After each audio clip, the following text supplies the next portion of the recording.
សមត្ថកិច្ចជប៉ុនបានចាប់ខ្លួនលោកចិនសៀវអឺដែលត្រូវបានគេកំណត់អត្តសញ្ញាណថាជានាយកប្រតិបត្តិម្នាក់របស់ក្រុមហ៊ុនជាប់ចោទជាបណ្ដាញឆបោក Prince Holding Group និងជាមនុស្សចំណិតបំផុតដែលចិនស៊ីហៅថាបងធំលោកចិនសៀវអឺត្រូវអាជ្ញាធរជប៉ុនចោទប្រកាន់ថាបានប្រើព័ត៌មានមិនពិតក្នុងនីតិវិធីសុំសិទ្ធិស្នាក់នៅអចិន្ត្រៃយ៍នៅក្នុងប្រទេសជប៉ុនភ្នាក់ងារព័ត៌មានជប៉ុន Kyodo រាយការណ៍ថាលោកចិនសៀវអឺដែលមានឈ្មោះសរុបចំនួន4រួមទាំងហ៊ូស៊ីនិងហ៊ូសៀវវៃអាយុ44ឆ្នាំជាជនជាតិចិនកាន់សញ្ជាតិស៊ីបត្រូវបានចាប់ខ្លួនកាលពីថ្ងៃទី14ខែមិថុនាឆ្នាំ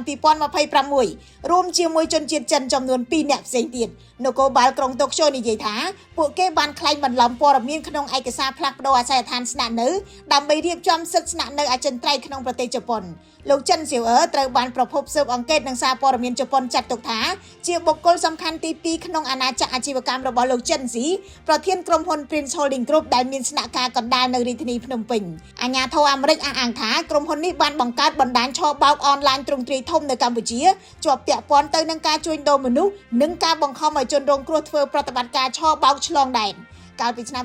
2025ក្រសួងរដ្ឋាភិបាលសហរដ្ឋអាមេរិកបានដាក់ទណ្ឌកម្មលើក្រុមហ៊ុន Prince Holding Group និងលោកចិនស៊ីក្រុមហ៊ុន Prince Holding Group បានបដិសេធរាល់ការចោទប្រកាន់និងអះអាងថាខ្លួនបានធ្វើអាជីវកម្មស្របច្បាប់ការចាប់ខ្លួននៅជប៉ុនលើកនេះមិនតាក់ទងដោយផ្ទាល់ទៅនឹងបទចោទប្រកាន់អំពីប្រតិបត្តិការឆបោកអនឡាញនោះទេក៏ប៉ុន្តែវាបានតាក់ទាញចំណាប់អារម្មណ៍ជាអន្តរជាតិដោយសារតែជនសង្ស័យត្រូវបានកំណត់ថាជាមន្ត្រីជាន់ខ្ពស់នៅក្នុងក្រុមហ៊ុនដែលរងទណ្ឌកម្មពីអាមេរិកនិងចក្រភពអង់គ្លេសពេលនេះនគរបាលជប៉ុនកំពុងបន្តស៊ើបអង្កេតលើតួនាទីរបស់ជនសង្ស័យទាំង3នាក់ខ្ញុំរស់សុធាពី News Today NTTV